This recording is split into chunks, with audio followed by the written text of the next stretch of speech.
আমার ভাইজানেরা, হে নবী পাকের উম্মত উম্মতিরা, হে নবী দেওয়ানারা, বিশ্ব নবী রাসূলুল্লাহ সাল্লাল্লাহু আলাইহি ওয়াসাল্লাম আমার দয়ার নবী কাবা বাইতুল্লাহ শরীফে সাহাবাদেরকে লক্ষ্য করে বলেছিলেন, হে আমার সাহাবারা, আমি রাসূলুল্লাহ তোমাদেরকে জানিয়ে দিলাম, আমি তোমাদেরকে তিনটে জিনিস দিয়ে যাব, কোরআনের আয়াত দিয়ে দলিল দিয়ে যাব।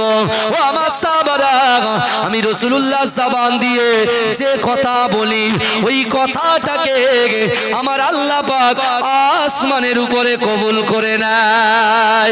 ও যুবকেরা, বিশ্ব নবী রাসূলুল্লাহ সাল্লাল্লাহু আলাইহি ওয়াসাল্লাম 3000 বছর আগে আল্লাহর কোরআন তেলাওয়াত করলেন। বিসমিল্লাহির রহমানির রহিম, ইয়া আইয়ুহাল্লাযীনা আমানু তাকুল্লাহ ওয়া কুনু মা'আস সাদিকিন। এ যুবকেরা, আল্লাহ পাক এই কোরআনের আয়াতের ভিতরে আমরা কাকে ভয় করব, কার কাছে মাথা নত করব, কার কাছে বিক্রি হব, সব কিছু আল্লাহ ঘোষণা দিয়েছে। ও যুবকেরা ভাইরা, আল্লাহর কোরআন বলছে, বান্দা, ইয়া আইয়ুহাল্লাযীনা আমানু, হে আমার বিশ্বাসী ঈমানদার বান্দারা, ওয়াত্তাকুল্লাহ, আমি আল্লাহ আমাকে ভয় করো, ওয়া কুনু মা'আস সাদিকিন, সত্যবাদীদের সঙ্গে থাকো। জোরে বলবেন না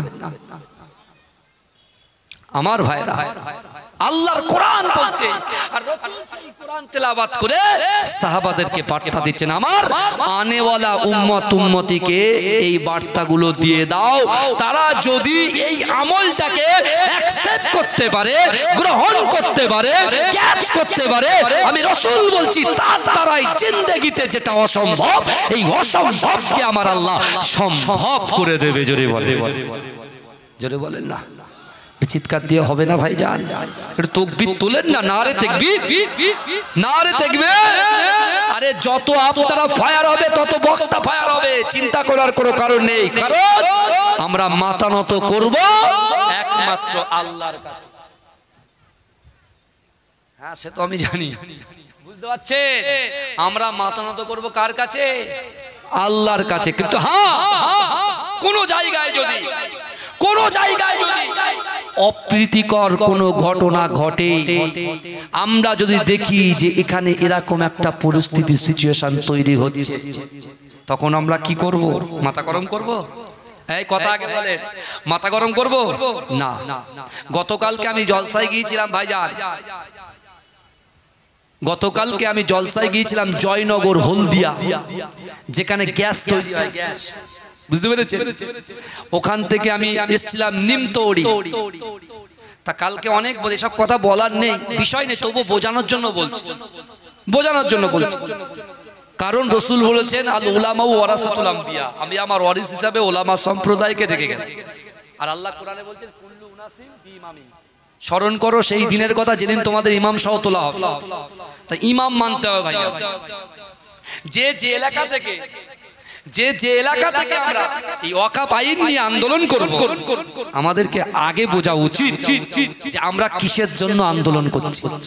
কথা ঠিক না ভুল বলেন না? কিসের জন্য আন্দোলন করছি?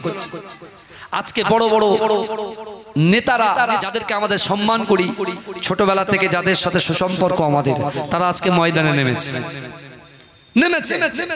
আমাদের মুসলিম পার্সোনাল ল বোর্ডের বিশেষ করে বিশিষ্ট সমাজসেবী আমার প্রিয় কামরুজ্জামান ভাই, তিনিও এই ওয়াকফ নিয়ে দাঁড়াচ্ছেন, গর্জে উঠছেন। ফুরফুরা শরীফের মুজাদ্দেদ জামান আমিরের শরিয়াত আলা হযরত দাদা হুজুর পীর কেবলা রাহমাতুল্লাহ আলাইহির কলিজার টুকরা আওলাদরা, তারাও গর্জে উঠছে এবং আগামী কাল দিল্লিতে যাচ্ছে এই ওয়াকফ বিলকে প্রত্যাহার করার জন্য পিটিশন। বুঝতে পারছেন না? লড়তে যাচ্ছে। আবার দেখেন, ওলামাদের ভিতরে ল্যাব বলে একটা অ্যাসোসিয়েশন আছে, তারাও রাত দিন এক করে দিচ্ছে। আলহামদুলিল্লাহ। করছেন কি করছে না? কথা বলেন। কত ইমাম সংগঠন, তারাও ওয়াকফ নিয়ে আন্দোলন করছে। আলহামদুলিল্লাহ। আমরা যেখানে যে প্রান্ত থেকে, যে জেলা থেকে যে পাড়া থেকে, যে বাজার থেকে আমরা এই আন্দোলনগুলো করব, আমাদের মনে রাখতে হবে যে এই আন্দোলনটা আমরা যে করছি, আমার অন্য অন্য ধর্মের ভাইরা যেন মনে না করে যে আমাদের মারার জন্য করছে। না, কখনো না, কখনো না, কখনো না। কারণ রাসূল নিজে বলেছে, আমাদের প্রফেটকে একটু পড়ুন, আমাদের প্রফেট হযরত মুহাম্মদ সাল্লাল্লাহু আলাইহি ওয়াসাল্লামকে একটু জানুন না। আপনারাও তো বাংলা পড়েন, একটু জেনে দেখেন। আমাদের রাসূল সাল্লাল্লাহু আলাইহি ওয়াসাল্লাম বলছেন, তুমি যখন রাস্তা দিয়ে হেঁটে যাবে, তোমার কাছে গাড়ি থাকবে, তোমার কাছে লাইট থাকবে, সামনে যদি একটা পেরেক পড়ে থাকে, সামনে যদি একটা পাথর পড়ে থাকে, তুমি সাথে সাথে বাইকটাকে থামাবে, ফোর হুইলার কারটাকে থামাবে, থামিয়ে দিয়ে তুমি স্পটে যাবে। পেরেকের সামনে, পাথরের সামনে কোনো বিপজ্জনক জিনিস দেখলে তার সামনে দাঁড়িয়ে দাঁড়িয়ে ভাববে পিছনে যে ভাইটা আসছে তার কাছে কোনো লাইট থাকবে না, সে হয়তো সাইকেলে আসতে পারে, তার কাছে কোনো লাইট থাকবে না, সে হয়তো হেঁটে আসতে পারে, সে দেখতে পাবে না, তার আঘাত লাগলে তার ক্ষতি হতে পারে, তার যদি ক্ষতি হয়ে যায় তার পরিবারের ক্ষতি হবে, তার সন্তান যদি পড়াশোনা করে তার ক্ষতি হবে, তার মা যদি হসপিটালের বেডে শুয়ে থাকে তার ক্ষতি হবে, তার স্ত্রী যদি হসপিটালের বেডে থেকে শুয়ে থাকে তারও ক্ষতি হবে। অর্থাৎ কি করো, তোমার ইমানি দায়িত্ব, তুমি ওই রাস্তা থেকে ওই বিপজ্জনক জিনিসগুলোকে তোমরা সরিয়ে দাও ইসলামের স্বার্থে। জোরে বলুন না সুবহানাল্লাহ। জনগণের স্বার্থে জোরে বলুন না সুবহানাল্লাহ। আমার রাসূল কি চিন্তা ভাবনা করেছে একটু ভাবুন। রাসূল নিজেই বলেছে যে দেশকে ভালোবাসা ঈমানের অঙ্গ।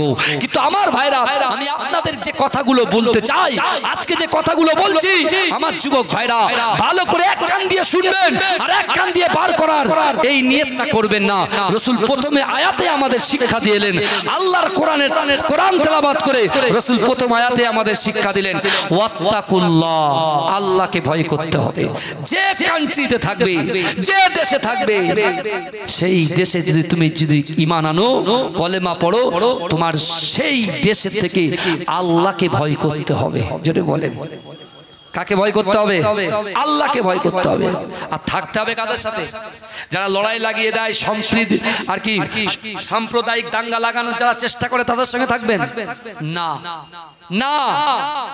যারা ভালো মানুষ তাদের সঙ্গে থাকবেন, সে হিন্দু হোক তার সাথে থাকবেন, সে মুসলিম হোক তার সাথে থাকবেন, কাঁধে কাঁধ মিলিয়ে থাকবেন। রাসূল আবার বলছেন কোরআনে আয়াত, কুল ইন কুনতুম তুহিব্বুনাল্লাহা ফাত্তাবিউনি ইউহিব্বুকুমুল্লাহ। আল্লাহ বলছে, হাবিব আপনি বলুন যে আমি আল্লাহ আমাকে ভালোবাসতে চাই, আমাকে ভালোবাসার আগে যেন আপনাকে ভালোবাসে। এই আপনিটা কে বলেন তো? আপনিটা কে? বিশ্বনবী মুস্তাফা।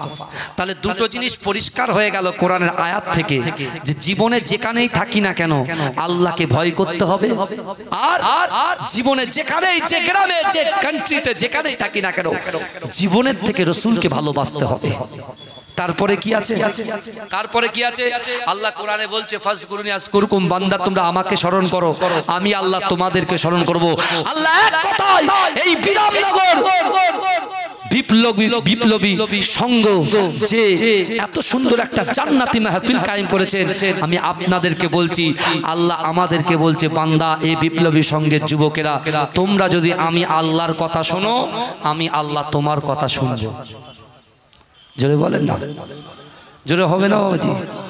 হ্যাঁ, আল্লাহ বলছে তোমরা যদি আমার কথা শোনো, আমি আল্লাহ তোমাদের কথা শুনবো। রাসূল কোরআনের আয়াত দিয়ে বলছেন, আকিমুস সালাত। কোথায়? কাবা বাইতুল্লাহ শরীফে। আকিমুস সালাত, আকিমুস সালাত, আকিমুস সালাত। নামাজ, নামাজ, নামাজ, নামাজ।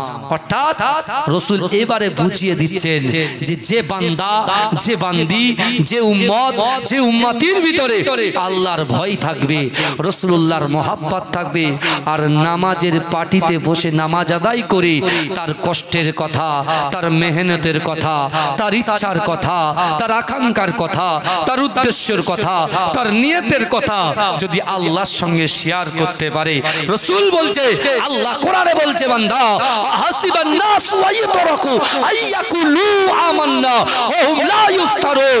আল্লাহ বলছে, বান্দা তোমরা যারা ঈমান এনেছো, তোমরা কি মনে করো আমি আল্লাহ তোমাদেরকে ছেড়ে দেব? ওয়াহুম লা ইফতানুন, আমি আল্লাহ কি তোমাদের পরীক্ষা করব না? আল্লাহ ওই ব্যক্তির দ্বারাই, ওই যুবকের দ্বারাই, ওই নারীর দ্বারাই, ওই পুরুষের দ্বারাই আল্লাহ পরীক্ষা করবে। আর আপনার কলিজার ভিতরে যদি আল্লাহর ভয় থাকে, রাসূলুল্লাহর মহব্বত থাকে, দৈনন্দিন 5 বার আল্লাহ যে ডাক দিচ্ছে নামাজের জন্য, ওই ডাকে যদি আপনি সাড়া দিতে পারেন, রাসূল বলছে তার দ্বারাই যেটা অসম্ভব, এই অসম্ভবকে আল্লাহ সম্ভব করে দেবে। জোরে বলুন না ভাইজান, চিৎকার দিয়ে হবে না। দরুদ শরীফ পড়ুন, আল্লাহুম্মা সাল্লি আলা।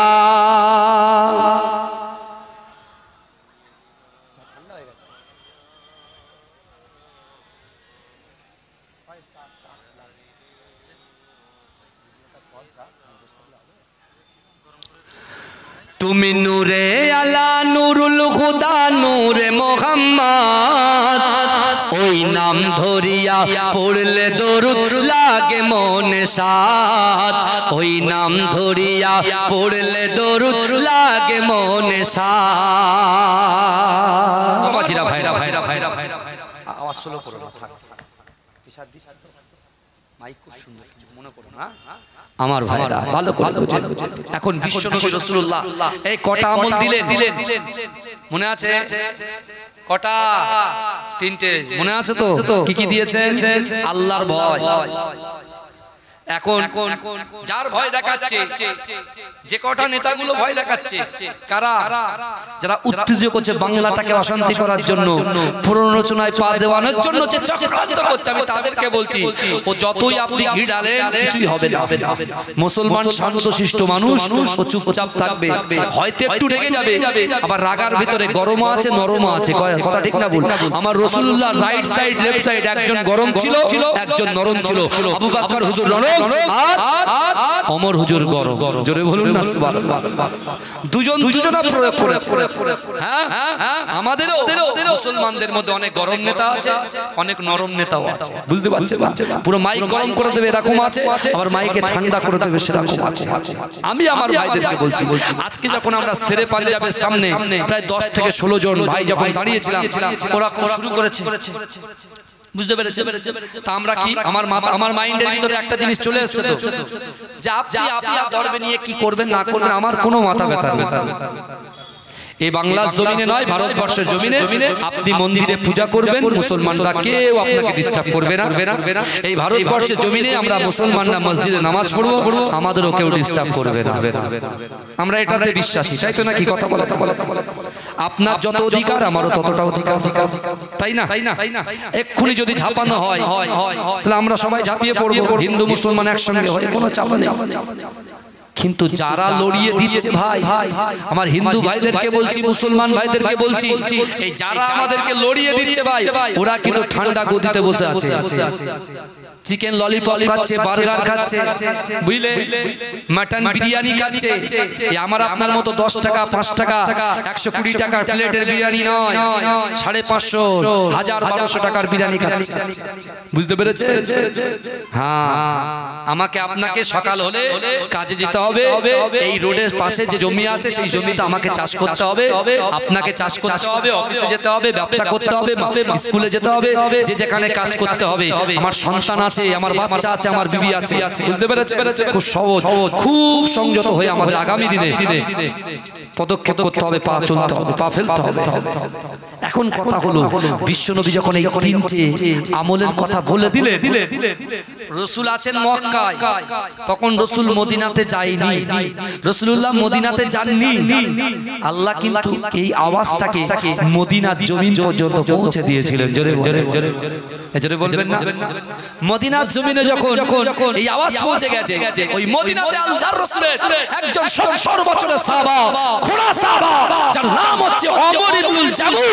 এই ওমর ইবনুল জামুর 70 বছর বয়স হয়ে গেছে, তার কর্ণগহরে যখন এই কথা গেছে যে আল্লাহর ভয়, রাসূলুল্লাহর মহব্বত, নামাজের পাটিতে আল্লাহর কাছে যা চাইবো আল্লাহ অসম্ভবকে সম্ভব করবে। অর্থাৎ আমি ওমর ইবনুল জামু, আমার 70 বছর বয়স হয়ে গিয়েছে, আমি জানি বিশ্বনবী একদিন মক্কা থেকে মদিনায় হিজরত করবে। আল্লাহর কাছে নামাজের পাটিতে দরখাস্ত করছে, আল্লাহ যতদিন পর্যন্ত হাবিবের নবী জনাবে মুহাম্মদ মুস্তাফা মুস্তাফা সাল্লাল্লাহু আলাইহি ওয়াসাল্লাম মক্কা ছেড়ে মদিনায় না আসবে আর আমি ওমর ইবনে জামু রাসূলুল্লাহর হাতে যতক্ষণ পর্যন্ত হাত না দেব আপনি আমার মৃত্যু দেবেন না। জোরে বলবেন না, মৃত্যু দেবেন না। আবার আল্লাহর কাছে বলছে, আল্লাহ আমি আপনাকে ভয় করি, রাসূলকে মহব্বত করি, নামাজে পাঠিতে নামাজ আদায় করি। আল্লাহ আমার ইচ্ছা, আমার আকাঙ্ক্ষা, আমার উদ্দেশ্য রাসূল যখন ইসলামের জন্য, কোরআনের জন্য, ইসলামের ঝান্ডাটাকে উত্তোলন করার জন্য বিশ্বনবী রাসূল সাল্লাল্লাহু আলাইহি ওয়াসাল্লাম যখন কখনো সময় জিহাদের ডাক দেয়, আমি খোড়া সাহাবা ওমর ইবনুল জামু আমি রাসূলুল্লাহর সঙ্গেই যেতে চাই, রাসূল যেন আমাকে সঙ্গে করে নিয়ে ওই জিহাদের ময়দানে যাবার অনুমতি দেয়। জোরে বলে এই সংকল্পগুলো দেখুন, নিয়তগুলো দেখুন, তারপর আবার তিনি আল্লাহর কাছে সংকল্প করছে, আল্লাহ আমি ওমর ইবনুল জামু 70 বছর বয়স হয়ে গিয়েছে, আল্লাহ রাসূলুল্লাহর হাতে হাত দেব, রাসূলুল্লাহর সঙ্গে জিহাদে যাব, কিন্তু যে জায়গায় জিহাদ করব ওই জায়গায় কাফেরদের বিরুদ্ধে লড়াই করতে করতে আমার যদি ইন্তেকাল হয়ে যায়, আমার লাশ যেন মদিনার জমিনে ফিরে না আসে, আমি যেখানে শহীদ হব সেই মাটিতেই যেন আমার দাফন হয়ে যায়। জোরে বলবেন না, কি তামান্না, কি তামান্না দেখে আমার ভাইরা, আমার বাবাজিরা, বিশ্বনবী রাসূল সাল্লাল্লাহু আলাইহি ওয়াসাল্লামের এই 70 বছরের একজন খোড়া সাহাবা ওমর ইবনুল জামু তিনটে সংকল্প আল্লাহর কাছে নামাজের পাটিতে রেখেছিলেন। কিন্তু আমার ভাই জানেরা, এ নবী পাকের উম্মতিরা, এ নবী দেবানারা, বিশ্বনবী রাসূলুল্লাহ সাল্লাল্লাহু আলাইহি ওয়াসাল্লাম কাবা বাইতুল্লাহ শরীফ থেকে আল্লাহর নির্দেশে যখন আমার দয়ার নবী হিজরত করলেন, ও যুবকেরা মদিনার জমিনে বিশ্বনবী রাসূলুল্লাহ সাল্লাল্লাহু আলাইহি ওয়াসাল্লাম যখন পৌঁছে গেল, ও যুবকেরা সেই ওমর ইবনুল জামু ঘুরিয়ে আল্লাহ রাসূলের সামনে এসে অজর নয়নে ঝরঝর করে কাঁদতে আমার দয়ার নবীর হাতে হাত দিয়ে চিৎকার করে আল্লাহকে বললেন, আল্লাহ পাক না না না, আমি ওমর ইবনুল জামু দাবি করেছিলাম, যে নিয়ত করেছিলাম, ওই তিনটে নিয়তের ভিতরে একটা নিয়তকে আপনি কবুল করে নিয়েছেন। ও যুবকেরা, বিশ্বনবী রাসূলুল্লাহ সাল্লাল্লাহু আলাইহি ওয়াসাল্লামের হাতে হাত দিয়েছে, অজর নয়নে ঝরঝর করে কাঁদছে। ও যুবকেরা, ও নবী পাকের উম্মতিরা, বিশ্বনবী রাসূলুল্লাহ মদিনার জমিনে এসে যুবক সাহাবাদের কি বলেছিল, হে আমার সাহাবারা ফিরে এসো, বড় জগৎ থেকে ফিরে এসো। না না না, দুনিয়ার জমিনে যারা পিতামাতাকে সম্মান করো না, বড়দের সম্মান করো না, ছোটদের স্নেহ করো না, বাপ মায়ের হক আদায় করো না, না না না, তোমরা কিয়ামতকে ভয় করো, দাড়িপাল্লাকে ভয় করো, মিজানের ভয় করো, জাহান্নামের আগুনকে ভয় করো। ও আমার সাহাবারা, তোমরা যদি জাহান্নাম থেকে বাঁচতে চাও, তোমরা যদি আল্লাহর কঠিন আযাব থেকে বাঁচতে চাও, তাহলে তোমরা কোরআনটাকে অ্যাকসেপ্ট করে নাও, আমি রাসূলুল্লাহর মহব্বতটাকে অ্যাকসেপ্ট করে নাও। না না না, আমি রাসূলুল্লাহ সব কিছু সহ্য করতে পারি, আমার উম্মত জাহান্নামে যাবে, আমি রাসূলুল্লাহ এটা কখনো সহ্য করতে পারি না। জোরে বলেন না, জোরে বলা যাবে? দুরূদ শরীফ পড়েন, আল্লাহুম্মা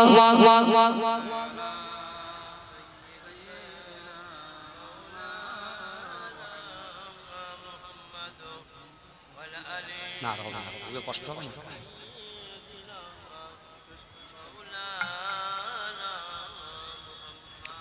আমার বাবাজিরা, ভাইরা, যে কথা আমি আপনাদেরকে বলছিলাম, বিশ্বনবী রাসূলুল্লাহ সাল্লাল্লাহু আলাইহি ওয়াসাল্লাম মক্কা থেকে যে বার্তা দিয়েছেন, সেই বার্তাটা মদিনায় অ্যাকসেপ্ট করেছেন 70 বছরের সাহাবা।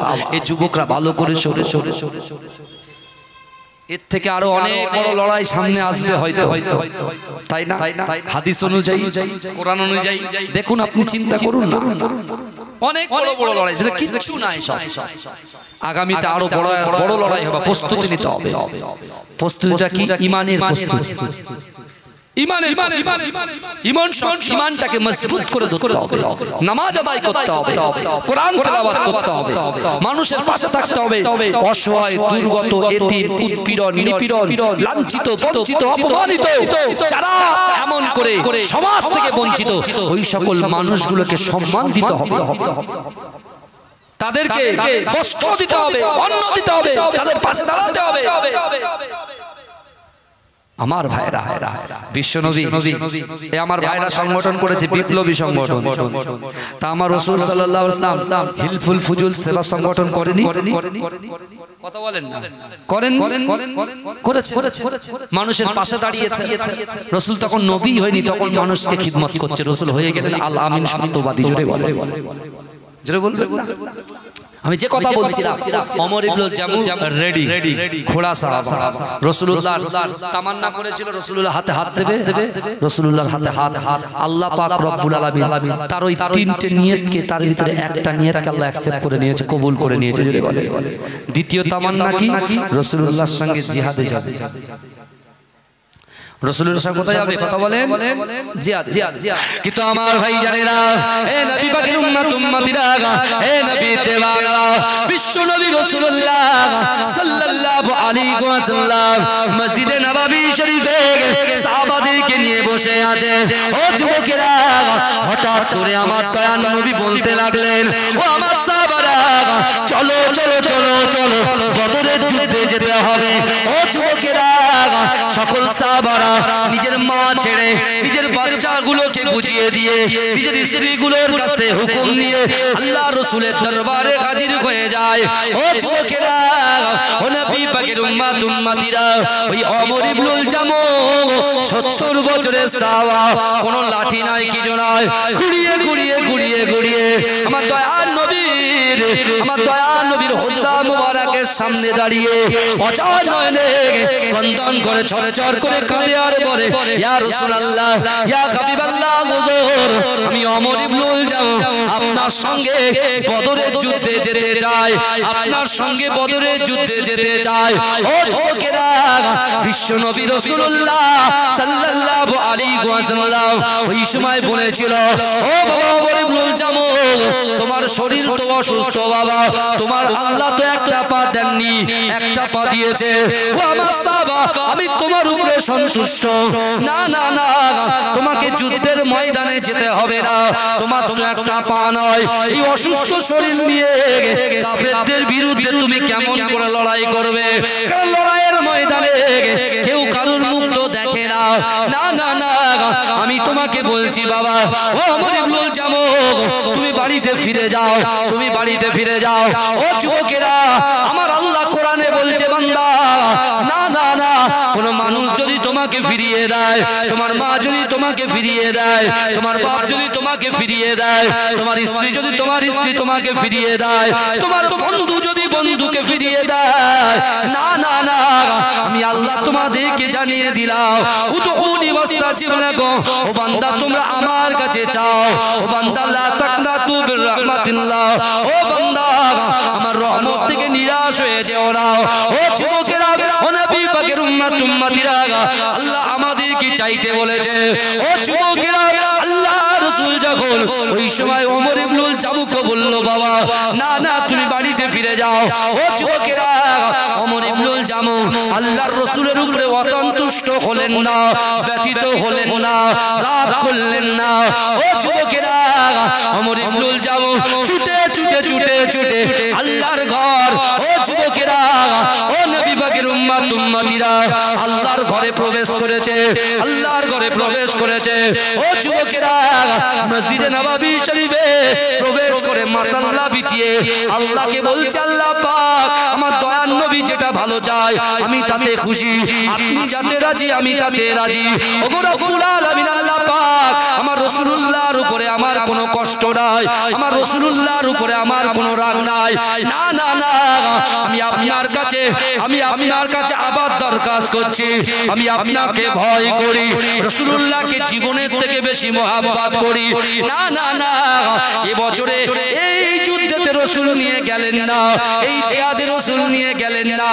এর পরবর্তীকালে আল্লাহ রাসূল যখন জিহাদের ডাক দেবে, আপনি রাসূলুল্লাহর দিলটাকে নরম করে আমার রাসূল যেন আমি ওমর ইবনুল জামুহ আমাকে সঙ্গে করে নিয়ে যা। জোরে হবে? বুঝছেন না বুঝেন না? কথা বলেন না। আমরা হলে কি বলতে হবে? ওনাটা ভালো না বলে একদম ফায়ার হয়ে যেতাম। বুঝতে পারছেন? ফায়ার হয়ে যেতাম। আর আগে তো ক্রোধের তো কোনো ধর্ম নেই ভাই, ক্ষতি করে তখন মনে করি কেন এই কাজটা করলাম। এ রিয়েলাইজ হয় না? কথা এ হয় কি হয় না? কথা বলেন না বাপ? হয়। তাহলে মাথা গরম করে কোন সিদ্ধান্ত নিতে বুঝতে পেরেছে? এটা বাড়ি নয়, এটা ঈমানের ব্যাপার, ইসলামের ব্যাপার, শরিয়াতের ব্যাপার। আমার মুজাদ্দেদ জামান দাদা হুজুর পীর কেবলা রাহমাতুল্লাহ আলাইহি কত মেহনত করেছেন বলেন তো? শুধু বাংলার জমিনের জন্য নয়, এপার বাংলা ওপার বাংলা, ত্রিপুরা মেঘালয় থেকে শুরু করে সব জায়গায় তিনি মেহনত করেছেন। কথা ঠিক বলছি না ভুল বলছি? কথা বলে বসিরার আল্লামা হুজুর তিনি মেহনত করেন না? কথা বলেন না? প্রচুর মেহনত করেছেন। আমার পরদাদু এই বসিরাট আল্লামা হুজুরের সাথে আমার পরদাদু আহমদ আলী হামিদ জালালি হুজুরের সাথে আর মুজাদ্দেদ জামান দাদা হুজুরের সাথে কেমন সম্পর্ক ছিল জানেন? বুঝতে পারছেন? মুজাদ্দেদ জামান দাদা হুজুর পীর কেবলা সর্বপ্রথমে ফুরফুরা ফাতিহা টাইটেল মাদ্রাসা ভিতে স্থাপন করেন। ভিত দিচ্ছে মুজাদ্দেদ জামান নিজে ইট রেখেছেন। তারপরে পরদাদু আহমদ আলী হামিদ জালালি হুজুর, বসিরহাট আল্লামা হুজুর নিজেরা ইট রেখেছেন। জোরে বলবেন না? কি মহব্বত ভালোবাসা ছিল, কি ভালোবাসা তাদের ছিল, কি হৃদ্রতা ছিল তাদের অন্তরের ভিতরে। মুজাদ্দেদ জামান যখন ফুরফুরা ফাতিহা টাইটেল মাদ্রাসা দাঁড় করার পুরো কমপ্লিট, এই মাদ্রাসার দায়িত্ব কাকে দেবে? কে দায়িত্ব নেবে? এত বড় মাদ্রাসা, বুখারী শরীফ, জালালাইন শরীফ পড়াতে হবে, তার কালচার তৈরি করতে হবে, এতগুলো ছাত্র ছাত্রীদের দেখভাল থেকে শুরু করে তাদেরকে শিক্ষার যোগ্যতা আঙিনায় নিয়ে আসতে হবে। মুজাদ্দেদ জামান চোখ বুঝালেন, কিছুক্ষণ পর চোখ খুলে মাঝরাটি পীর সাহেব আমার দাদা ভাই মাহমুদ বাখতিয়ারি রাহমাতুল্লাহ আলাইহি, যিনি 2010 সালে ইন্তেকাল করেছিলেন, তার জানাজা নামাজ 30 লক্ষ মানুষ একসঙ্গে আদায় করেছিলেন। জোরে বলবেন না? হ্যাঁ। আর আপনারা আমার আব্বাকে চিনবেন, সেই জানাজা নামাজের ইমাম হয়েছিলেন আমার আব্বা জান পীর একেএম হায়দার আলী হুজুর রাহমাতুল্লাহ আলাইহি, যিনি ছোট হুজুর পীর কেবলা রাহমাতুল্লাহ আলাইহি সুলতানুল ওয়াইজিন আশিকে রাসূল ছোট হুজুর পীর কেবলা আমার আব্বাকে হায়দারি বলে ডাকতেন। আমার আব্বা হচ্ছেন একেএম হায়দার আলী, এদিকে এসেছে অনেক বয়স্ক মানুষ কিন্তু ওয়াজ শুনেছে আমার আব্বা জান, বুঝে পাগড়িওয়ালা হুজুরের ওয়াজ শুনেছেন আপনারা অনেকে, বুঝতে পারছেন না? আমাদের আরো সব এলাকা সুনামধন্য ওলামাদের জবান থেকে আপনারা অনেক ওয়াজ শুনেছেন, বয়স্ক যারা আবুল হোসেন হুজুর আছে, তাই তো আরো হুজুর, তার অবদান তো আলাদা, কত মাদ্রাসা তিনি প্রতিষ্ঠিত করে গেছেন। বুঝতে পেরেছেন? মুজাদ্দেদ জামান দাদা হুজুর পিকলা শেষ পর্যন্ত দায়িত্ব দিলেন আমার পরদাদাকে। প্রথম ফুরফুরা ফাতিহা টাইটেল মাদ্রাসার প্রথম সুপারিনটেন্ডেন্ট হচ্ছেন আমার পরদাদা মাঝরাটি পীর সাহেব হুজুরের আব্বা জান আহমদ আলী হামিদ শাহ জালালি রাহমাতুল্লাহ আলাইহি। জোরে বলুন না সুবহানাল্লাহ। বিশ্বাস তিনি 24 বছর খেদমত করেছেন, 18 বছর সুপারিনটেন্ডেন্ট ছিলেন। বুঝতে পেরেছেন? তানার মাজাজ শরীফ আছে বেটা পড়ছে। আমার ভাইরা আমি যে কথা বলছিলাম, বলতে কারণ আমি জলসা করছি, বুঝতে পারছেন? তো অন্তত পক্ষে আমার তো জানার দরকার আছে আপনাদের যে আমি কে, বুঝতে পারছেন? ইমাম সাহেবকে যখন আপনারা নিয়োগ দিয়েছেন, আপনি ইমাম সাহেবের সব কিছু জিজ্ঞাসা করেছেন, মাশাআল্লাহ আমার যোগ্য ইমাম সাহেব ভাই। কিন্তু হ্যাঁ, আরেকটা জিনিস কথা বলতে বলতে ভুলে যাও, মনে এসে গেছে, আগামী 26 এপ্রিল ব্রিগেডে যারা যাবে, এই দেখেন বহু পয়সা বহু দিকে যায়, বহু পয়সা বহু দিকে যায়।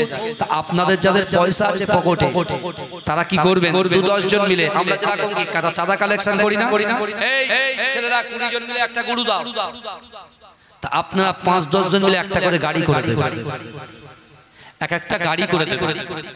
আর যখন আমরা যাব একদম আনন্দ করতে করতে যাব, কোনো উচ্ছৃঙ্খল মনোভাব নিয়ে নয়, কোনো মানুষকে ব্যথা দেওয়ার জন্য নয়, আর কোনো প্ররোচনায় পা দেওয়ার জন্য নয়। কেন আমাদের এই সংস্কৃতির বাংলাটাকে অশান্তি করার খুব চক্রান্ত চলছে, এ ফাঁদে কেউ পা দেবেন না ভাইজান। একটা জিনিস মনে রাখতে হবে, আমাদের এই লড়াই কোনো হিন্দুদের বিরুদ্ধে নয়, ঈসাইদের বিরুদ্ধে নয়, অন্য ধর্মের বিরুদ্ধে নয়, এই লড়াই হচ্ছে সংবিধান বাঁচানোর লড়াই। কথা ঠিক না ভুল? কথা বলেন। যারা পার্লামেন্টে আছে, যারা পার্লামেন্টে আছে তারা কথা বলছে, বিধানসভায় যারা আছে তারা আছে, কিন্তু আমরা তো না পার্লামেন্টের লোক না বিধানসভার লোক, বুঝতে পারছেন না? সেখানে তো নেই, কিন্তু আমরা আস্তে আস্তে মানুষগুলোকে বোঝাবো যে মাথা ঠান্ডা রাখেন, কারণ রাসূল বলেছেন বিপদের সময়, কঠিন পরিস্থিতির দিনে ইন্নাল্লাহা মা'আস সাবিরিন, সবর করো, ধৈর্য ধরো। আর যখন মনে হবে লাঠি ধরতে হবে, তখন নেতা যখন হুকুম করবে তখন ধরবে, নিজে মাতলামি করবেন। যে নেতা মানে সেই নেতাকে মেনে চলে, আপনার ইমামকে আপনি মেনে চলবেন, আপনার ইমাম বুঝে নেবে যে কখন লাঠি ধরতে হবে আর কখন দুধের গ্লাস ধরতে হবে। বুঝতে পারছেন না? পানির গ্লাস কখন ধরতে হবে, কখন লাঠি ধরতে হবে নেতা জানে। তখন নেতা বুঝে নেবে, নেতাকে ফলো করবে। বারবার করে বলে যাচ্ছি। আর আমার যুবক ভাইদেরকে বলছি, আপনারা তো মাশাআল্লাহ সব জায়গায় ঘুরে বেড়ায়, সব জায়গায় যান। আমার সোনার ভাইরা, বিশ্বাস করুন আপনি হচ্ছেন মুসলমান, রাসূলুল্লাহর আদর্শ আপনার কলিজার ভিতরে, অন্তরের ভিতরে থাকা উচিত। অর্থাৎ আপনি বলেন হুজুর সে আমাকে এই করেছে, আমি ছেড়ে দেব। আমি বলছি ভাই একবার হেরে দেখো না, একবার তুমি চুপ হয়ে যাও না। এই তো আজকে আমরা কোনো শব্দই উচ্চারণ করিনি, যদি করতাম অনেক কিছু হয়ে যেত, কিন্তু করিনি, ব্যাস চলে এসেছি। আমি আমার মাথার ভিতরে আছে যে ওর ধর্মের স্লোগান দিচ্ছে, আমি আমার ধর্মের স্লোগান দিচ্ছি, হয়ে গেল। ও যদি আমাকে দেখে ওই স্লোগান দেয়, ঠিক আছে ও দিক না, আমি দেবো কেন, আমি পরে দেবো। আমি যখন জলসায় তখন, আমি যখন কোনো জায়গায় যাব, একতা ভাবে আমাদের সুন্দর আলোচনা হবে, হাদিসের কথা, কোরআনের কথা, সমাজ গঠনের কথা, দেশের উন্নয়নের কথা যখন হবে, তখন আনন্দচিত্ত তাকবীর দেব, নারে তাকবীর। এবার দেন তাকবীর, নারে তাকবীর, নারে তাকবীর, মাসলাকে মুজাদ্দিদে জামান, মাসলাকে মুজাদ্দিদে জামান, মাসলাকে মুজাদ্দিদে জামান, নারে তাকবীর, নারে তাকবীর। গ্রামবাসী বৃন্দ, গ্রামবাসী বৃন্দ, যুবক বৃন্দ, উলামায়ে হযরতগণ, নারে তাকবীর, দুরূদ শরীফ, আল্লাহুম্মা সাল্লি আলা।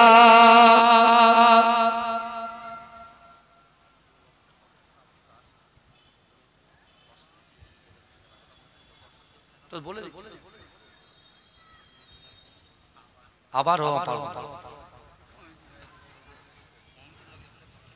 আমার ভাইরা, বাবাজিরা, যে কথা বলছিলাম অসুবিধা হচ্ছে না তো ভাইজান? সব দিকে দেখতে হচ্ছে, বুঝতে পারছেন না? কারণ 26 তারিখে অনেক কিছু পরিকল্পনা, বুঝলেন, চারিদিকে একটা হই অরাজকতা চলছে। ওই জন্য বলছি ভাইজান খুব সাবধান। আমি বলে গেলাম আপনার পীরের আওলাদ হিসাবে। আচ্ছা আমি যে কথাগুলো বলছি খারাপ লাগছে বাবাজি আপনাদেরকে? একটু কথা বলেন না, খারাপ লাগার কথা নয় ভাইজান। এই আদর্শ আমি আমার বাপ দাদার থেকে পেয়েছি, তাদের রক্ত ছিল। মুজাদ্দিদ জামান দাদা হুজুর সোহবতে বসেছিল, ঠিক আছে? সেই ধারা কিন্তু আমার দিকেও বইছে, বুঝতে পেরেছেন? ধারা বইছে। আমি বলছি ভাইজান বিশ্বাস করেন, আল্লাহ কোরআনে বলছে বান্দা, আল্লাহ কোরআনে বলছে বান্দা, মান কানা লিল্লাহ কানাল্লাহু লাহু, যে ব্যক্তি আমার হয়ে যায় আমি আল্লাহ তার হয়ে যায়। জোরে বলে। এখন ওমর ইবনুল জামু মসজিদে নববীতে গিয়ে রাসূলুল্লাহ বলছেন জিহাদে যাওয়া হবে না, তিনি অসন্তুষ্ট হলেন না। আমরা বলছি বিশৃঙ্খলায় পা দেবেন না, তাহলে সেটা আপনাদের মানতে হবে তো, কথা বলেন। এখন সে অসন্তুষ্ট হয়নি, সে বরঞ্চ কি করেছে, আল্লাহর ঘরে প্রবেশ করে বসে বসে আল্লাহকে বলছে, আল্লাহ আল্লাহ আপনি চাইলে সব পারেন। আমিরকে বলেন গরিব বানাতে পারে, গরিবকে আমির বানিয়ে দিতে পারে, নিঃসন্তান মহিলাকে সন্তান দিতে পারে। আল্লাহ আপনি সব পারেন, সব ক্ষমতার অধিকারী আপনি একমাত্র আল্লাহ। জোরে বলুন না সুবহানাল্লাহ। তাহলে আল্লাহ আপনি আমার রাসূলুল্লাহর দিলকে নরম করে দেন, নরম করে দেন। এটাকে অনেক মায়েরা বসে আছে পর্দার ভিতর, সেই মায়েদের মনের ভিতরে একটা আর্তনাদ আছে, কষ্ট আছে। হাতের 5টা আঙ্গুল সমান হয় না, কি বুঝলেন, হাতের 5টা আঙ্গুল কখনো সমান হয় না। মায়ের 6টা ছেলে, 6টাই যে একদম পবিত্র নম্র ভদ্র হবে তা নয়, কিছু একা বেকা আছে না, নাই কথা বলে। তা মায়েদের একটা চিন্তা থাকে যে আল্লাহ আমার সন্তানটা বাজে লাইনে যাচ্ছে, কুপথের দিশায় যাচ্ছে, তা আল্লাহ আপনি আমার এই সন্তানকে ফিরিয়ে দেন। এরকম বলে না, আমি আমার মাকে বলে যাচ্ছি আপনার পীরের আওলাদ হিসেবে এই 3টে আমলকে দেখে নামাজের পাটি থেকে আজ থেকে আপনি লেগে যান, আজ থেকে আপনি শুরু করেন, আল্লাহকে বলেন আল্লাহ আমার সন্তানকে আপনি ফিরিয়ে দেন, হেফাজত করেন, শরিয়াতের মধ্যে দাখিল করেন। কারণ রাসূলুল্লাহ বলেছেন, রাসূলুল্লাহর বাড়ির খাদেমা ছিল, রাসূলুল্লাহর বাড়ির একজন খাদেমা ছিল মালিক ইবনে সিনানের আম্মা জান। রাসূলুল্লাহর বাড়ির খাদেমা ছিলেন এই মালিক ইবনে সিনানের আম্মা জান, তার একমাত্র ছেলে মালিক, তার একমাত্র ছেলে মালিক, তার ওটা বসা গায়ের কওমদের সাথে, যারা আল্লাহকে আল্লাহ বলে স্বীকার করে না, রাসূলকে মহব্বত করে না, এ তাদের সাথে সুসম্পর্ক। মা চিন্তায় পড়ে আছে, সারাক্ষণ বাইরে থাকে, বাপ দিনের জন্য রাসূলুল্লাহ সাথ দিতে যে তিনি শহীদ হয়ে গেছেন। সেই মা নামাজের পাটিতে আল্লাহর কাছে কি বলছে জানেন, যে আল্লাহ আমি মালিকের মা, সিনানের মা, আল্লাহ আমি আপনাকে ভয় করি, আমি আপনার রাসূলকে মহব্বত করি, আল্লাহ আমি নামাজের পাটিতে আমার মালিক ইবনে সিনানের জন্য দোয়া চাই, আল্লাহ আমার মালিক ইবনে সিনান যেদিকে আছে তার মুখটাকে, তার অন্তরটাকে, তার দিলটাকে, তার কলবটাকে রাসূলুল্লাহর দিকে করে দেন। জোরে বলে। তারপর আবার বলছে আল্লাহ আমি এক্ষুনি রাসূলুল্লাহর কাছে যাব, রাসূলুল্লাহর কাছে গিয়ে দরখাস্ত করব, ইয়া রাসূলুল্লাহ, ইয়া হাবিবাল্লাহ, হুজুর আপনার বাড়িতে আমি কাজের কাজ করি, কিন্তু আমার ছেলে মালিক ইবনে সিনান সে বাইরে থাকে, সে আল্লাহকে আল্লাহ বলে স্বীকার করে না, আপনাকে নবী বলে স্বীকার করে না। আপনি একটু আল্লাহর কাছে দোয়া করে দিন, যাতে করে আমার ছেলে দিক পরিবর্তন করে ইসলামের ছায়াতলে দাখিল হয়ে যায়। যদি বলবেন না, মা এই দোয়া চাইছে, ওদিকে ওমর ইবনুল জামু ওই দোয়া চাইছে, কটা নেবেন আপনি? একটার পর একটা করে যদি বলি বহু সময় চলে যাবে। কিন্তু আমার মালিক ইবনে সিনানের মা যখন রাসূলুল্লাহর কাছে গেলেন, মায়ের টপ টপ টপ টপ করে পানি বেরিয়েছে। রাসূল জিজ্ঞাসা করছে মা, রাসূল জিজ্ঞাসা করছে মা, মা আপনি কাঁদছেন কেন? মা আপনি কাঁদছেন কেন? সেই সময় বিশ্বনবী রাসূল সাল্লাল্লাহু আলাইহি ওয়াসাল্লাম যখন মাকে জিজ্ঞাসা করলেন, মা কাঁদছে আর বলছে, রাসূলুল্লাহ আমার মালিক ইবনে সিনান সে এখন ইসলামের মধ্যে পরিপূর্ণভাবে দাখিল হতে পারেননি, তা আপনি একটু খাস করে দোয়া করে দিন না, যাতে করে আমার ছেলে ইসলামের ছায়াতলে এসে আপনার কদমের পাশে বসে দ্বীন প্রচার করতে যায়। যদি বলে জোরে বলুন না ভাই, আমার ভাই জানেরা, হে নবী পাকের উম্মত উম্মতিরা, হে নবী দেবানরা, বিশ্ব নবী রাসূলুল্লাহ সাল্লাল্লাহু আলাইহি ওয়াসাল্লাম আম্মা জানকে কত রেসপেক্ট করেছে, আম্মা জানকে কত সম্মান করেছে। ও যুবকেরা, আমার দয়ার নবী সোনার নবী জনাবে মুহাম্মদুর রাসূলুল্লাহ সাল্লাল্লাহু আলাইহি ওয়াসাল্লাম আম্মা জানকে বলছে, আম্মা জান আপনি বাড়িতে চলে যান, আপনি চিন্তা করবেন না, আপনি পেরেশান হবেন না, আমি আপনার মালিক ইবনে সিনানের জন্য আল্লাহর দরবারে দোয়া করে দিলাম। ওগো রব্বুল আলামিন আল্লাহ পাক আমার মালিক ইবনে সিনানকে আপনি কবুল করে নেন। তাকবীর দেন। আল্লাহ পাক আমাকে আপনাকে আমাদিগকে দিয়েছেন, কথা ঠিক না ভুল? আমার আল্লাহ পাক বিশ্ব নবীর উপরে যে কোরআন নাযিল করেছে, আমার আল্লাহ পাক রব্বুল আলামিন ওই কোরআনের ভিতরে 6666টা আয়াত নাযিল করেছেন, 114টা সূরা নাযিল করেছেন। আর ওই কোরআনের ভিতরে আল্লাহ বলছে বান্দা বিসমিল্লাহির রহমানির রহিম ওয়া হুয়া মাআকুম আইনামা কুনতুম। আল্লাহ বলছে ও বান্দা তোমরা যেখানে আমি আল্লাহ সেখানে। জোরে বলুন না সুবহানাল্লাহ। এই জায়গাটা কি? In the boundary piece of paradise, এটা জান্নাতের বাগান। আমরা যদি এখন বলি সারা বিশ্বের মুসলমান আমরা জান্নাতে যেতে চাই কি জাহান্নামে যেতে চাই? সারা বিশ্বের মুসলমান কে কে গুনার কাজ করছে, কে পরকীয়ায় লিপ্ত আছে, কে হালাল খাচ্ছে কি হারাম খাচ্ছে, আমরা সকলে এক বাক্যে দু হাত তুলে বলবো আমরা জান্নাতে যেতে চাই। আমরা জান্নাতে যেতে চাই। কিন্তু জান্নাত তো আর মামার বাড়ি নয় যে যখন ইচ্ছা ঢুকবেন আর যখন ইচ্ছা বেরোবেন, অত সহজ নয়। তার জন্য আপনাকে পরিশ্রম করতে হবে। আজকে এত টাকা খরচা করে এত সুন্দর জলসা দিয়েছেন, আজকে অনেক ভাইরা রাস্তায় দাঁড়িয়ে আছে, আমার সাহস হচ্ছে না যে আমি তাদেরকে ডাকবো, কারণ আমি ডাকবো যদি না আসে অসম্মানিত আমি নিজেই হব। কথা ঠিক না ভুল? কথা বলে আমি ডাকবো ভাইদেরকে ডাকবো, যদি বা তারা শুনছে। আমি যদি বলি কেউ গাড়ি স্টার্ট মারবে চলে যাবে, আমি ওই জন্য বলছি কাউকে আমি কোথা থেকেও ডাকবো না, যে যেখানে আছেন ওখানে দাঁড়িয়ে যান। এই মূল্যবান সময়টুকু আপনারা দিচ্ছেন, বিশ্বাস করুন আজকে এই 4 ঘন্টার মধ্যে যে জান্নাতের বাগানের ভিতরে যদি আপনি নিয়ে ঢুকতে পারেন, আল্লাহ অবশ্যই আপনার তাকদীরকে পরিবর্তন করে দিতে পারে। জোরে বলুন, জোরে বলবেন না সুবহানাল্লাহ।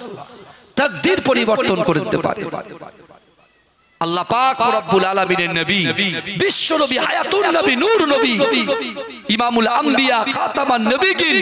সর্বপ্রথমে আল্লাহ পাক রব্বুল আলামিনের কাছ থেকে যখন কোরআন আল্লাহ রাসূলুল্লাহর উপরে নাযিল করেছিলেন, আল্লাহ রাসূল ওই কোরআন নিয়ে সর্বপ্রথমে কাবা বাইতুল্লাহ শরীফের সামনে এসে রাসূল উচ্চ আওয়াজে কোরআন তেলাওয়াত করতে শুরু করেছিলেন। জোরে বলুন, জোরে হবে ভাইজান।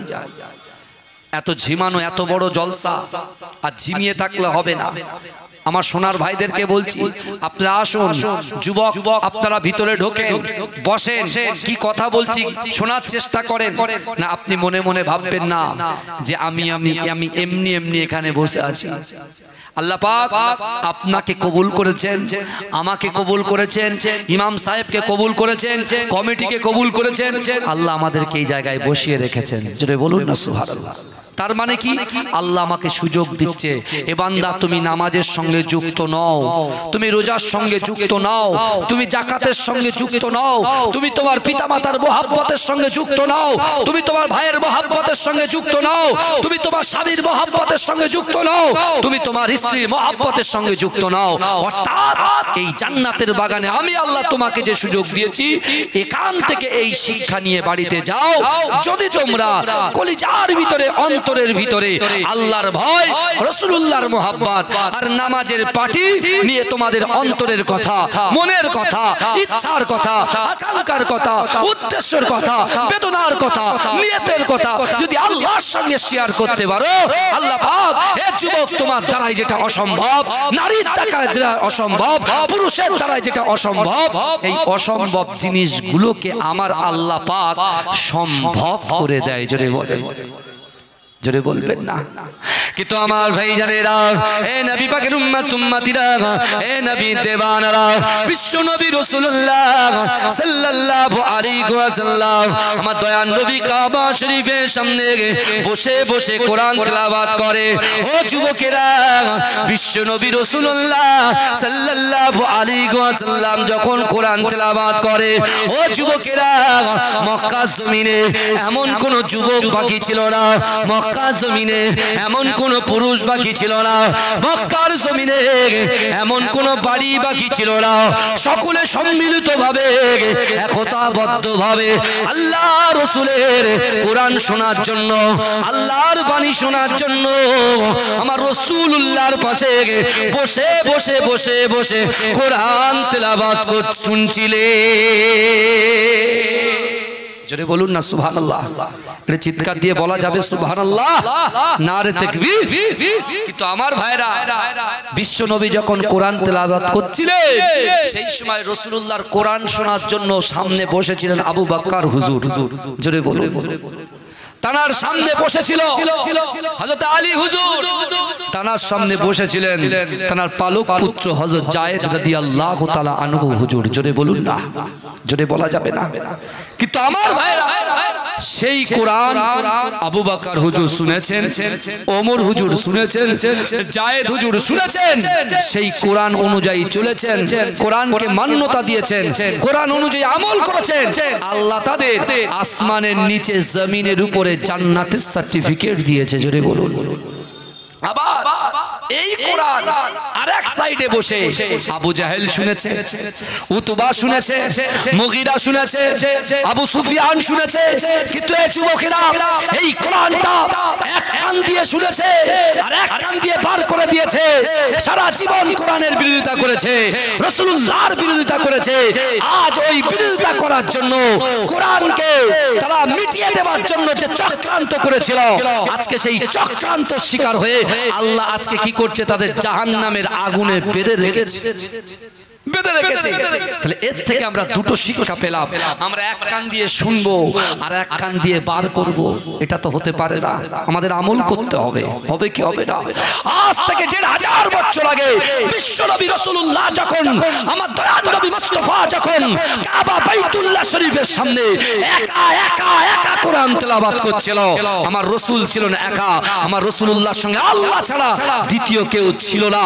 কিন্তু সেই জায়গা থেকে আজকে আপনি দেখুন, আমার রাসূলুল্লাহ যে নিয়ত করেছিল, আমার রাসূলুল্লাহ যে সংকল্প করেছিল, আজ থেকে ১৫০০ বছর আগে এই কোরআনটাকে মিটিয়ে দেওয়ার জন্য যে ষড়যন্ত্র, যে চক্রান্ত করেছিল, আল্লাহ রাসূল সাল্লাল্লাহু আলাইহি ওয়াসাল্লাম আল্লাহর কাছে সংকল্প করেছিল, আল্লাহ আমি রাসূলুল্লাহ আমার জীবন থাকতে এই কোরআনটাকে সারা বিশ্বের জমিনে আমি বন্টন করে দেব। জোরে বলুন না সুবহানাল্লাহ। আজকে আপনি দেখুন, আপনি দেখুন আজকে আমাদের চোখের সামনে তো ভাসছে সবকিছু, ভাসছে কি ভাসছে না কথা বলেন না। আপনি যে কান্ট্রিতে যাবেন সে কান্ট্রিতে মুসলমান পাবেন, যে দেশে যাবেন সে দেশে মুসলমান পাবেন। যুবক, আজকে বর্তমানে মুসলমানদের যে সম্পত্তির দিকে কালা কানুন নিয়ে এসে রাতের অন্ধকারে ওয়াকফ বিলটা পাস করা হয়েছে, হে যুবকেরা, তা আপনারা খুব চিন্তিত। মুসলমান কখনো চিন্তা করে না, মুসলমান সব সময় আল্লাহর উপরে ভরসা করে।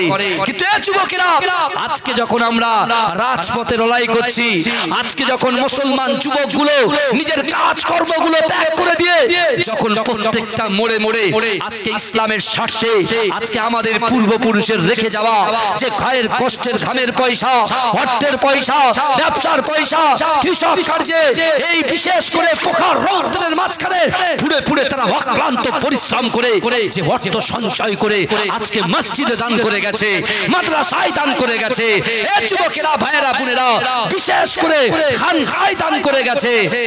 আজ রাতারাতি ওই সম্পত্তিগুলোকে নিজেদের পকেটে রাখতে, পকেট ভরাতে আজকে বিল পাস করে নিল।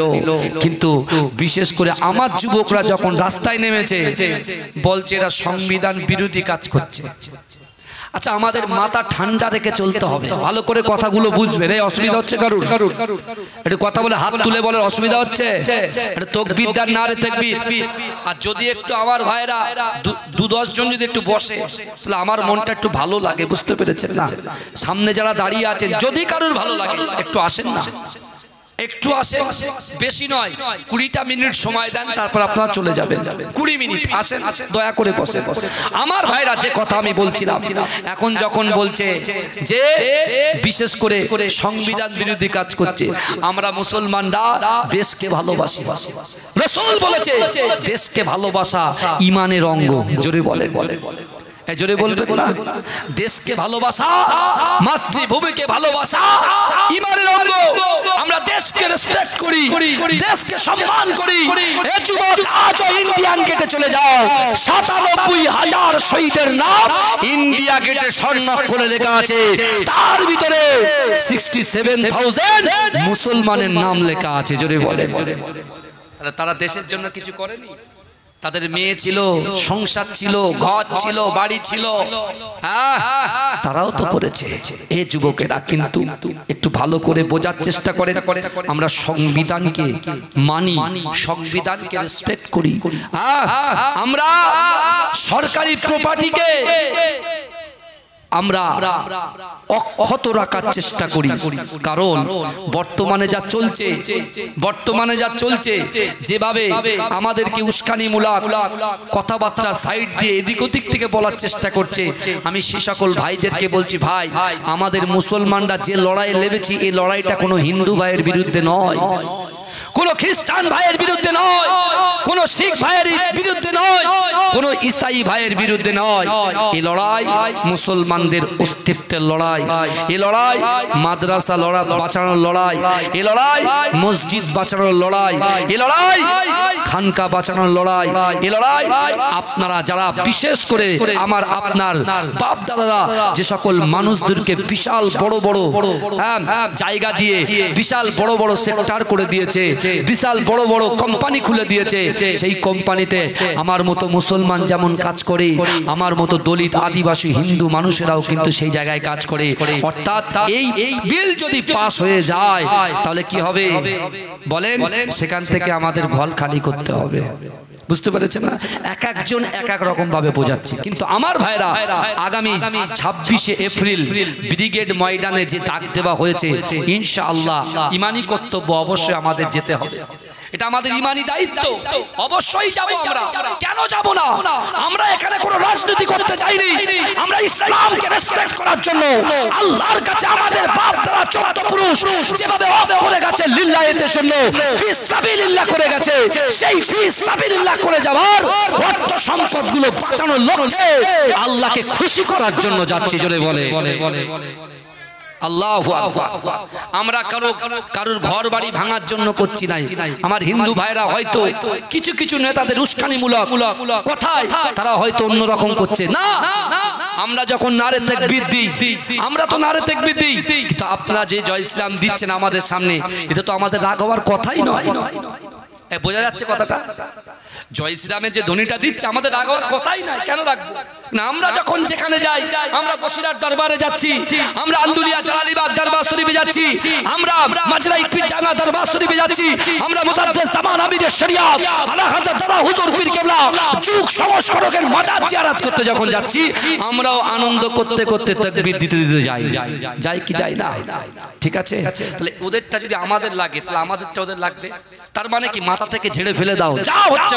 আমরা দেশকে ভালোবাসি, এই দেশের জন্য অন্য কান্ট্রিটা যদি এই দেশের দিকে চোখ তুলে তাকায়, আমরা তাদের বিরুদ্ধে রুখে দাঁড়ানোর জন্য আমার যুবকরাও প্রস্তুত আছে। কথা ঠিক না ভুল?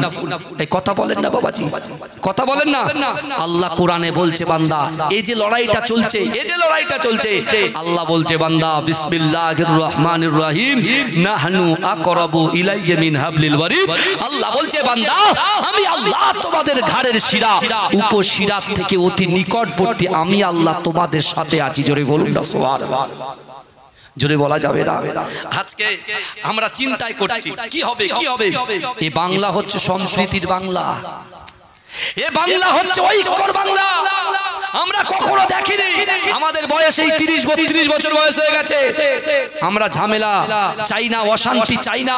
আমরা হিন্দু মুসলমান শিখ ইসাই আমরা ভাই ভাই একের ছাদের তলায় আমরা থাকি, মিলেমিশে থাকি।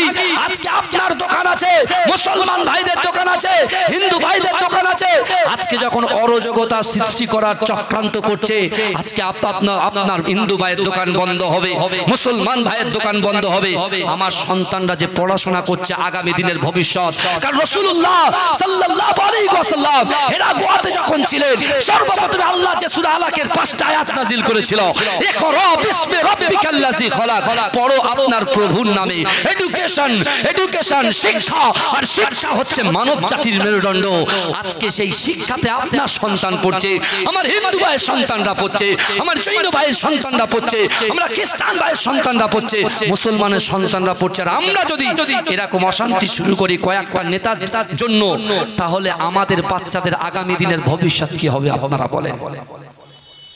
আমার ভাই জানেরা, ও নবী পাকের উম্মতিরা, ও নবী দেবানরা, বিশ্ব নবী রাসূলুল্লাহ সাল্লাল্লাহু আলাইহি ওয়াসাল্লাম আজ থেকে ১৫০০ বছর আগে আমার দয়ার নবী রাসূলুল্লাহ কাবা বাইতুল্লাহ শরীফে আল্লাহর রাসূলের সামনে যখন আবু বকর হুজুর বসেছিলেন, আলী হুজুর বসেছিলেন, জায়েদ হুজুর বসেছিলেন, ও যুবকেরা, বিশ্ব নবী রাসূলুল্লাহ সাল্লাল্লাহু আলাইহি ওয়াসাল্লাম এই উম্মতিদেরকে বাঁচানোর লক্ষ্যে জান্নাতের রাস্তা দেখিয়ে দেওয়ার জন্য আমার দয়ার নবী রাসূলুল্লাহ সাল্লাল্লাহু আলাইহি ওয়াসাল্লাম ওই কাফেরদের চক্রান্ত ব্যর্থ করার জন্য, কাফেরদেরকে নাস্তানাবুদ করে দেওয়ার জন্য বিশ্ব নবী রাসূলুল্লাহ কোনো অস্ত্র ধরলেন না। এ যুবকেরা, কোনো লাঠি ধরলেন না। আমার দয়ার নবী রাসূলুল্লাহ এই সমাজটাকে সংরক্ষণ করার জন্য, এ যুবকেরা, এই সমাজটাকে সুন্দর স্বচ্ছ বানানোর জন্য আমার রাসূলুল্লাহ, আমার দয়ার নবী মুস্তাফা আদর্শ দিয়ে, ও যুবকেরা, পবিত্র আল কোরআনটাকে তার সাহাবাদের হাতে তুলে দিয়েছিলেন। জোরে বলবেন, জোরে হবে না সুবহানাল্লাহ? নারে তাকবীর, নারে তাকবীর। এই সকল কথাগুলো বলবেন ভয় কিসে? কথা বলেন না, কথা বলো ভয় কিসের? আল্লাহর কোরআন বলছে ইজা জা আজালুহুম লা ইস্তাখিরুনা সাআতাও ওয়া লা ইস্তাকদিমুন, অর্থাৎ মৃত্যু যখন আসবে 1 সেকেন্ড লেট করা হবে না, দেরি করা হবে না। তাই তো নাকি গো? তাহলে আজ আছি তো কাল নেই। তাহলে হক কথাগুলোকে শুনতে হবে আর বলতে হবে, মানুষকে বোঝাতে হবে। বুঝতে পারছেন না? আমার মুসলমান ঘরের ছেলেগুলো, এদের ভিতরে অনেকে বলে এই ওরা নামাজ পড়ে না, ওরা রোজা করে না, ওরা যাকাত দেয় না, ওরা অমুক করে তমুক করে। আমরা এরকম এসে বলে চলে যাচ্ছি, কিন্তু আমি যদি বারবার তাদের বুকে লাথি মেরে সরিয়ে দিই, ওরা কি করে আসবে? ঠিক আছে, তোমার জেনা হয়ে গেছে, ঠিক আছে যুবক, তুমি পরকিয়া করেছো, ঠিক আছে, তুমি হারাম খেয়েছো, ঠিক আছে, তুমি রাতের অন্ধকারে দিনের আলোতে প্রকাশ্যে অপ্রকাশ্যে জাহিরিতে বাতিনিতে তুমি প্রচুর গুনাহ করেছো, ঠিক আছে। এ যুবক, আজ পর্যন্ত আমি আপনাকে বলে গেলাম আল্লাহর কোরআন বলছে, হে যুবক শোনো, তুমি আজ পর্যন্ত নামাজ পড়োনি, ঠিক আছে, রোজা রাখোনি, ঠিক আছে, পিতামাতার কষ্ট দিয়েছো, ঠিক আছে, তোমার কাছে চান্স আছে ফিরে আসা। ক্ষমার রাস্তা কিন্তু খোলা আছে, ক্ষমার রাস্তা খোলা আছে। আমি আপনাদের সম্মুখে একটা হাদিস পড়েছি, যে হাদিসটা আপনাদের খোলাসা করলে বুঝতে পারবেন যে আমাদের মূল জিনিসটা কি। আমি প্রথমে উঠেই বলেছি নিয়ত করে আসে। এক দুজন লোক বসেছিল, আমি প্রথম থেকে বলেছি নিয়ত করে আসে। এই দেখেন কি হচ্ছে, দেখেন আল্লাহ রাসূল বলছেন ইন্নাল আবদা, নিশ্চয়ই কোন আল্লাহর বান্দা লা ইয়ামালু আমালা আহলিন নার, জাহান্নাম বাসীদের কাজ করে। ভালো করে বোঝেন, নিশ্চয়ই কোন আল্লাহর বান্দা জাহান্নাম বাসীদের কাজ করে। জাহান্নামে যেতে 1 পা বাকি। জাহান্নামে যেতে ক পা বাকি বলেন বাবাজি? 1 পা বাকি। কিন্তু আমার ভাই জানেরা, ও নবী পাকের উম্মতিরা, ও নবী দেওয়ারা, বিশ্ব নবী রাসূলুল্লাহ সাল্লাল্লাহু আলাইহি ওয়াসাল্লাম আজ থেকে ১৫০০ বছর আগে আমার দয়ার নবী রাসূলুল্লাহ সাল্লাল্লাহু আলাইহি ওয়াসাল্লাম তার উম্মতকে জানিয়ে দিয়েছে, ও আমার উম্মতেরা শোনো, নিশ্চয়ই কোন আল্লাহর বান্দা জাহান্নাম বাসীদের কাজ করে। জাহান্নামে যেতে 1 পা বাকি, জাহান্নামে যেতে 1 পা বাকি। আমার আল্লাহ পাক ওই ব্যক্তির দ্বারায়, ওই যুবকের দ্বারায়, ওই নারীর দ্বারায়, ওই পুরুষের দ্বারায় এমন একটা ভালো কাজ করিয়ে নেয়, তার ঠিকানাটা দয়ার জান্নাত হয়ে যায়। জোরে বলুন। এই জোরে বলুন না সুবহানাল্লাহ। তাহলে এখন আমরা যারা এই কথাগুলো বলছি, এ ও জাহান্নামী, এ ও সুদখোর, ও মদখোর, ও হারামখোর, নানান রকম খোর মাইক পেয়েছি বলেই যাচ্ছি। কিন্তু আমার ভাইরা, আল্লাহ সুযোগ দিয়েছেন। আল্লাহ কি দিয়েছেন বলেন? কথা বলেন না। আল্লাহ আমাদের সুযোগ দেননি, কথা বলেন না। সর্বপ্রথম রিজিক দিনেওয়ালার মালিক কে? ইজ্জত দিনেওয়ালার মালিক কে? ও যুবক, তুমি যৌবনে শান দেখাচ্ছ, তোমার যৌবন দিনেওয়ালার মালিক কে? একটা বাড়ির সঙ্গে আরেকটা বাড়ি করার ক্ষমতা দিনেওয়ালার মালিক কে? একটা দোকানের সঙ্গে আরেকটা দোকান করে দেওয়ার ক্ষমতার মালিক কে? এই যুবকের এক কাঠা জমির সঙ্গে আর একটা জমি খরিদ করার ক্ষমতা দেওয়ার মালিক কে? আপনার মেয়ের পিঠে ছেলে, ছেলের পিঠে মেয়ে দেওয়ার ক্ষমতার মালিক কে? আল্লাহ। সব যদি আল্লাহ হয়, সেই আল্লাহ পাক রব্বুল আলামিন আমার দয়ার নবী মুস্তাফা সাল্লাল্লাহু আলাইহি ওয়াসাল্লামকে আমাদের খুশি করতে হবে কি হবে না? আল্লাহ যদি চান, আমার আল্লাহ পুরো পৃথিবীটাকে কুন ফায়াকুনের মাধ্যমে সৃষ্টি করেছে। কুন ফায়াকুনের মাধ্যমে সৃষ্টি করেছে। রে যুবক, তুমি যৌবনের শান দেখাচ্ছ, তুমি অর্থের গরম দেখাচ্ছ, তুমি ইলমের গরম দেখাচ্ছ, তুমি পরিবারের গরম দেখাচ্ছ, কিন্তু এই যুবকেরা বিশ্বাস করো, আমার আল্লাহর এক সেকেন্ড টাইম লাগবে না তোমার কাছ থেকে ওই জিনিসগুলোকে ছিনিয়ে নেওয়া। কথা ঠিক না ভুল? এই বলেন না, ফেরাউনকে আল্লাহ রাজত্ব, কথা বলেন না, সে নিজের রাজত্বের বশভূত হয়ে তার পিছনে এত ফোর্স, তার পিছনে তার এত দলবল, তখন তার মাইন্ড চেঞ্জ হয়ে গেছে, অহংকার অহমিকায় ফেটে সে নিজেকে খোদা দাবি বলতে শুরু করে দিয়েছে। বুঝতে পারছেন না? কিন্তু আল্লাহ ফেরাউনকে সুযোগ দিয়েছে। আল্লাহ ফিরাউনকে সুযোগ দিয়েছে, আল্লাহ নমরুদকে সুযোগ দিয়েছে, শুনছেন? আল্লাহ কারুনকে সুযোগ দিয়েছেন, আল্লাহ সাদ্দাতকে সুযোগ দিয়েছেন, কিন্তু তারা সেই সুযোগটাকে কাজে লাগাতে পারেনি। আমরা মনে করছি, আমরা যুব সমাজ মনে করছি জবি হোগা বাদ মে দেখা যায়গা, যেটা হবে পরে দেখা যাবে। কিন্তু ভাইজান, যদি আজরাইল নামক ফেরেশতাটা সামনে চলে আসে, তুমি তোমার বন্ধুর সঙ্গে টাইম দিয়েছো, মায়ের সঙ্গে টাইম দিয়েছো, ভাইয়ের সঙ্গে টাইম দিয়েছো, হ্যাঁ তুমি ব্যবসা বাণিজ্য করার জন্য গাড়ি বুক করা হয়ে গেছে, বাড়ি বুক করা হয়ে গেছে, ফ্ল্যাট বুক করা হয়ে গেছে, জমি কেনার জন্য টাকা অ্যাডভান্স দেওয়া হয়ে গেছে, কিন্তু এই যুবকেরা বিশ্বাস করো, আল্লাহর কোরআন বলছে ওয়াজাত সাকরাতুল মাউত বিল হক, মৃত্যুর যন্ত্রণা সত্য। এই যুবক, মৃত্যু যখন তোমার সামনে দাঁড়িয়ে যাবে, তুমি আর কোনো একটা শব্দ বাক্য লাভ তুমি করতে পারবে না, তার আগেই পরিবর্তন হয়ে যাবে। ভালো কথা ঠিক না ভুল না? বলেন না, কথা বলেন না। আজকে আমাদের ইমান আর আমার ফিলিস্তিন ভাইদের ইমান এক করলে চলবে না। আসুন, ফিরে আসুন। আমার যুবকদেরকে বলছি, ফিরে আসুন, কারণ বর্তমান যে ডাক আমাদের ডাক দেওয়া হয়েছে, বিশ্বাস করে আজকে মুসলমান যেভাবে আমরা এক জায়গায় একই ছাদের তলায় দাঁড়িয়ে গেছি, আমরা কাউকে ক্ষতি করে নয়, কোনো হিন্দুকে ক্ষতি করে নয়, কোনো জৈনকে ক্ষতি করে নয়, এই যুবকেরা কোনো অন্য ধর্মের মানুষদেরকে ক্ষতি করে নয়, আমরা ইসলামের স্বার্থে, ইমানি স্বার্থে, আমরা জান্নাতের আশায় মানুষের সঙ্গে সৎ ব্যবহার করে আমাদের এই বিপ্লবী, আমাদের এই বিশেষ করে এই সমাবেশকে আগামীতে আস্তে আস্তে করে এগিয়ে নিয়ে যাব। বলেন ইনশাআল্লাহ। এই বলবেন না ইনশাআল্লাহ? দরুদ শরীফ পড়েন, আল্লাহুম্মা সাল্লি আলা